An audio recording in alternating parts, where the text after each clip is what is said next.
What's good, y'all? It's AT Malone. It's your boy Cam. And we are back once again for the second week in a row, back to back, yes, with another episode of The Aftermath. And I'm glad we were able to actually link up and drop another video because our schedules are extremely busy. He's working multiple jobs. Me, I got my 9 to 5 and I'm making money on the side. I got my son that I'm dealing with, other content that I'm creating.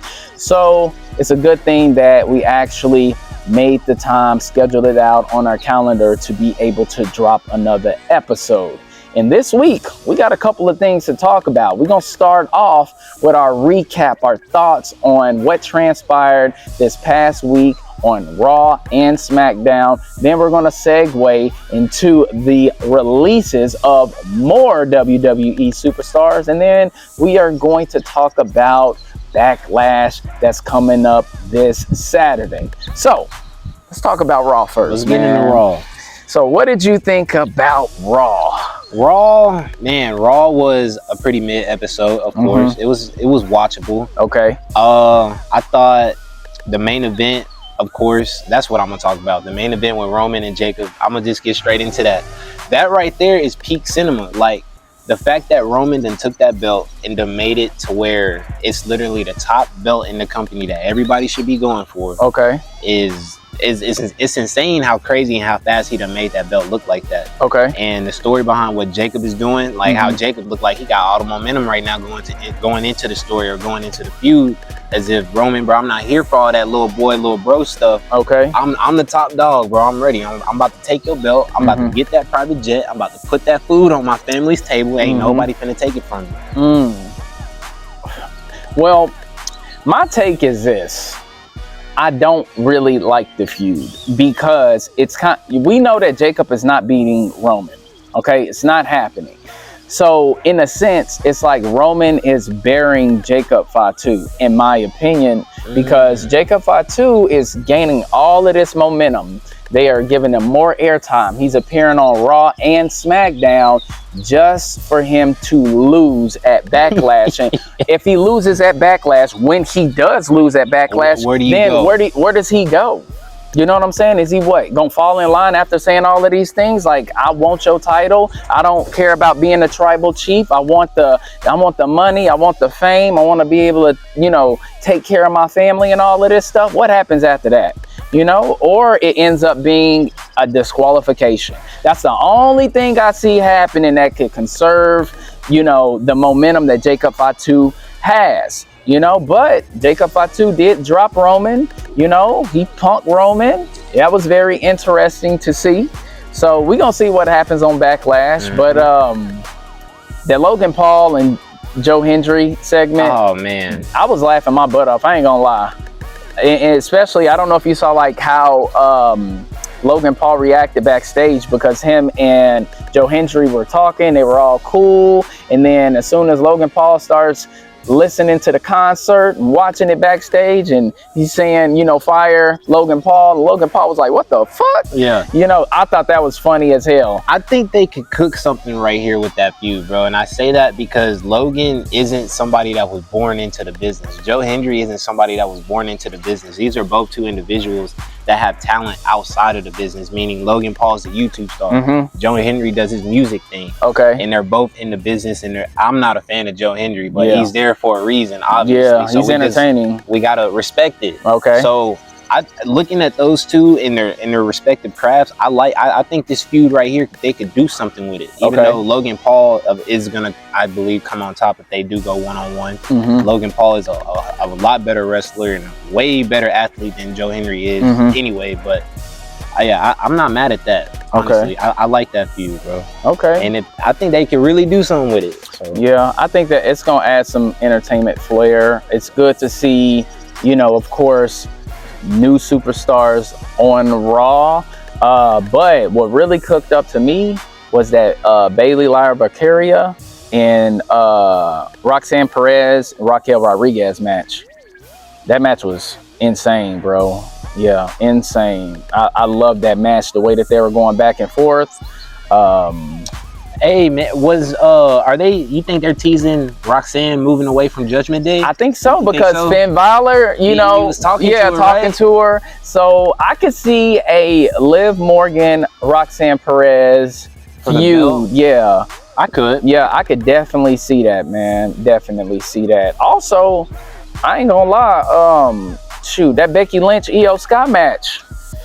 Bro, Yo. okay, now you're refreshing my Yeah. okay, number one, bro, I don't like that, bro. I don't like that, number one, because they made Io look so much smaller than what she is, bro. Being the fact that Rhea done took her spotlight. To me, Io ain't nothing without Rhea no more. That's done. That experiment is done. I feel like they done ruined Io, especially with Io going out there fighting Becky Lynch. Like, bro, that match ended with Becky getting the 1, 2, 3, right? It didn't end. Yeah, well, that's because Asuka intervened in the match.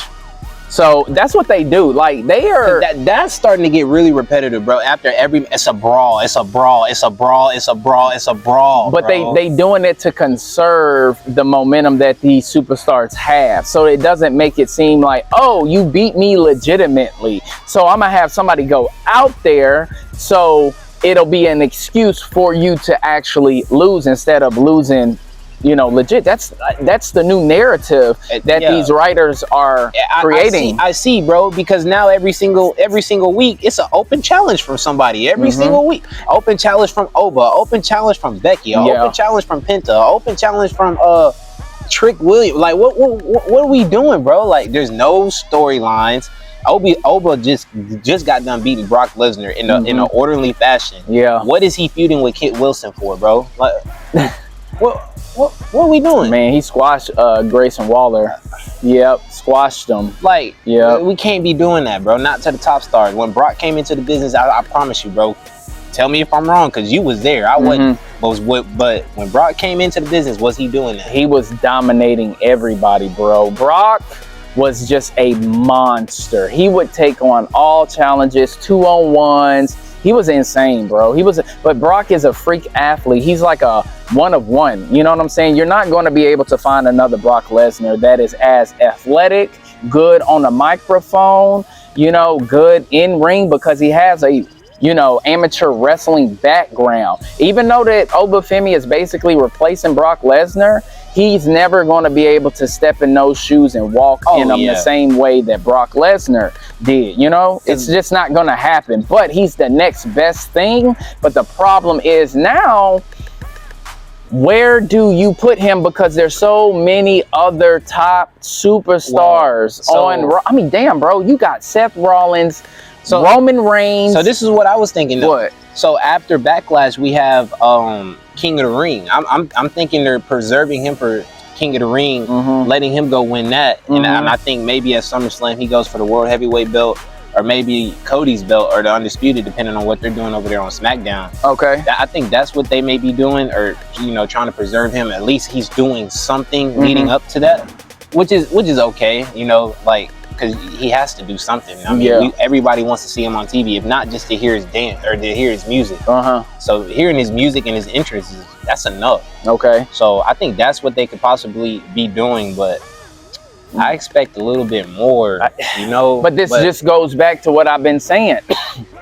They need to add more titles on SmackDown and on Raw, bro. They need at least 2 now. At this point, y'all moving all of these new superstars up, and then they don't have any belts to go after but the, you know, World Heavyweight, the Intercontinent. You got 4 champions, tag teams, okay? Like, you can't put every superstar in a tag team together just to try to preserve their career. No, you need to have like maybe a Raw Television Championship and a SmackDown Television Championship. Those should be the open challenge matches. The US title, make that the one that is like right under the you know, World Heavyweight Championship and the Undisputed Championship. Make it more prestigious like it was back in the early 2000s. When Jey Uso was going after the Intercontinental Championship when Braun Breaker had it 2 years ago, dog, everybody and their mama wanted him to win that belt, bro. They made that belt so prestigious, bro. Yes. They made it so, even Gunther when he had it, bro. And even Sammy when he had it. So now, but it's still prestigious, but it's just so many superstars now. Like, damn, I'm glad that Penta has the belt. He needs the belt. He deserves to have the belt. But like, you gonna have all of the new superstars and the old superstars going after that one belt? Nah, they need to add more, bro. Fuck that speed title. Nobody cares about that stupid speed title. You know, I'm cool with them bringing back the hardcore title. You know what I'm saying? At one point, they had that 24/7 title. Yeah, that 24/7 title. They got to add more titles. Don't be like AEW and have 1,000 different championships. No, you need to add, like, I'm telling you, a Raw Television Championship, a SmackDown Television Championship, and I think we'd be straight. Yep, I think we would be straight. If you really want to really do something and have those open challenges, I think you're right, bro. Because I don't think nobody would be upset at that, because the title could change hands at any time, at any given moment. It doesn't even matter. You want a cheap pop for the crowd, you can have the title tonight, bro. I'll catch you next week. That'll be good, man. So I mean, basically, Raw was pretty mid, but it was straight. It wasn't terrible. It was watchable. Yeah, it was, man. And I like how they didn't wait all the way to like 9:20 to get to Roman, bro. Roman came out, I feel like, pretty early. So I'm glad they got right to that, you know, because I think that's what everybody wanted to see anyway. So they preserved a good amount of time on that. All right, so what about SmackDown? Because I only caught the last 45 minutes of SmackDown, but what I do know is Gunther pulled up after Cody beat Ricky Starks, which was... So SmackDown started off with Cody coming to the ring, of course, in his suit, giving his little promo speech. He came to the ring letting the crowd know that they were in Tulsa, that he was cleared, because he'd been out for 2 weeks. Cleared to wrestle. So he let them know that he was cleared, and as he let them know that he was cleared, of course, Ricky Saints came out as his debut. When he came out, of course, he didn't really get a pop like that, bro. I'm gonna be honest. He got a pop for me because I know who he is. But like, when he came out to SmackDown, he didn't really get a pop like that. But in my eyes, in my opinion, he delivered his promo pretty good. I thought he gave out a pretty good promo, stating that he's new to SmackDown, he's here to take over, and he wanted his championship match just like Melo did when Melo got drafted to SmackDown. So he got his match in the main event. I thought it was good. Promo was good overall. And I want to say after that, we got into Rhea.